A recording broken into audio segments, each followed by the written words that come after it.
नमस्कार। अगर राजस्थान में टीचर बनने का सपना है तो ये सफर एक बहुत ही जरूरी एग्जाम से शुरू होता है, पीटीटी।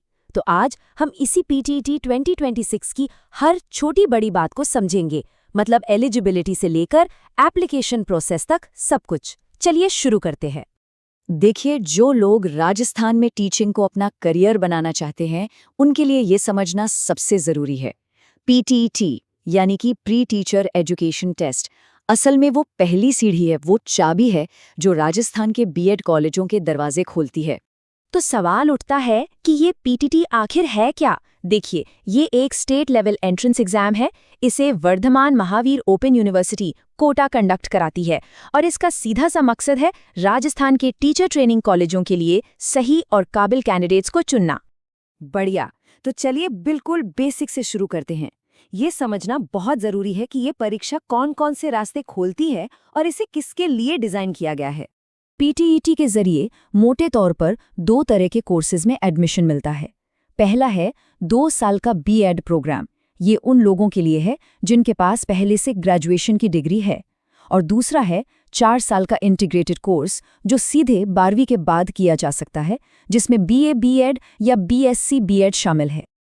अब किसी भी एग्जाम की तैयारी में सबसे ज़रूरी होती हैं उसकी तारीखें। कोई भी डेडलाइन मिस नहीं होनी चाहिए। तो आइए 2026 के लिए जो ज़रूरी तारीखें हैं उन पर एक नज़र डाल लेते हैं। इन तारीखों को कहीं नोट कर लीजिए। एप्लीकेशन 20 फरवरी से शुरू होंगी और ठीक 1 महीने बाद 20 मार्च 2026 को बंद हो जाएंगी। मेरी एक सलाह है, आखिरी दिन का इंतज़ार बिल्कुल मत कीजिएगा। एग्जाम की जो संभावित तारीख है वो है 14 जून 2026 और एडमिट कार्ड भी जून की शुरुआत में ही आ जाएंगे। अब आता है सबसे बड़ा सवाल कि भाई इस एग्जाम के लिए एलिजिबल कौन है।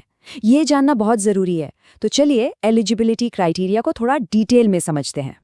क्राइटेरिया काफ़ी सीधे और साफ हैं। जो लोग 2 साल का बीएड कोर्स करना चाहते हैं, उनके लिए ग्रेजुएशन या पोस्ट ग्रेजुएशन में कम से कम 50% मार्क्स चाहिए। और जो 4 साल का इंटीग्रेटेड कोर्स करना चाहते हैं, उनके लिए 12th में कम से कम 50% मार्क्स होने ज़रूरी हैं। और हाँ, यहाँ एक और ज़रूरी बात है। राजस्थान की जो रिजर्व्ड कैटेगरीज हैं, जैसे एससी, एसटी, ओबीसी और दूसरी बताई गई कैटेगरीज, उनके कैंडिडेट्स के लिए मिनिमम मार्क्स में 5% की छूट है। मतलब उनके लिए ये लिमिट 50% की जगह 45% है। बहुत अच्छे। तो अब जब ये पता चल गया है कि कौन अप्लाई कर सकता है और कौन नहीं, तो चलिए अब एग्जाम की दिल में उतरते हैं, यानी कि इसका पैटर्न और सिलेबस। ये जानना बेहद ज़रूरी है कि एग्जाम में आखिर पूछा क्या जाएगा। तो एग्जाम का एक ओवरव्यू ले लेते हैं। ये एक ऑफलाइन यानी पेन और पेपर वाला एग्जाम होगा। इसमें टोटल 200 मल्टीपल चॉइस सवाल होंगे जो 600 नंबर के होंगे। टाइम मिलेगा पूरा 3 घंटे का। और अच्छी बात यह है कि पेपर हिंदी और इंग्लिश दोनों भाषाओं में होगा। और अब सबसे अच्छी खबरों में से एक, इस एग्जाम में कोई भी नेगेटिव मार्किंग नहीं है। इसका मतलब क्या हुआ? इसका मतलब ये है कि बिना किसी डर के सभी 200 सवाल अटेम्प्ट किए जा सकते हैं और करने भी चाहिए। एक बहुत ही अनोखी बात है टीचिंग एप्टीट्यूड सेक्शन के बारे में। यहाँ पर स्कोरिंग सिर्फ सही या गलत के आधार पर नहीं होती। आपको सबसे बेस्ट जवाब के लिए 3 नंबर, उससे कम सही के लिए 2, ठीक-ठाक जवाब के लिए 1 और गलत जवाब के लिए 0 नंबर मिलेंगे। मतलब जवाब की क्वालिटी बहुत मैटर करती है। पूरा क्वेश्चन पेपर 4 हिस्सों में बटा होता है। सेक्शन ए, बी, सी और डी। हर सेक्शन में 50 सवाल होते हैं, तो कुल मिलाकर हो गए 200 सवाल। तो चलिए अब जरा देखते हैं कि इन चारों सेक्शन में क्या क्या आता है। सेक्शन ए है मेंटल एबिलिटी का। यहाँ पर लॉजिकल रीजनिंग, कल्पना शक्ति, डिसीजन मेकिंग और क्रिएटिव थिंकिंग जैसे टॉपिक से आपकी एनालिटिकल स्किल्स को परखा जाता है। सेक्शन बी यानी टीचिंग एप्टीट्यूड और एटीट्यूड, ये चेक करता है कि एक अच्छा टीचर बनने के लिए जो ज़रूरी गुण हैं वो हैं या नहीं। इसमें लीडरशिप, कम्युनिकेशन और सोशल मैच्योरिटी जैसे टॉपिक्स पर फोकस होता है।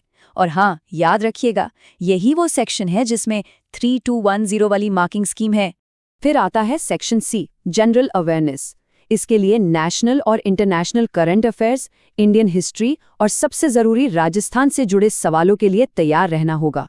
और आखिरी सेक्शन है लैंग्वेज प्रोफिशिएंसी का, जिसमें हिंदी या इंग्लिश में से किसी एक को चुनने का ऑप्शन होता है।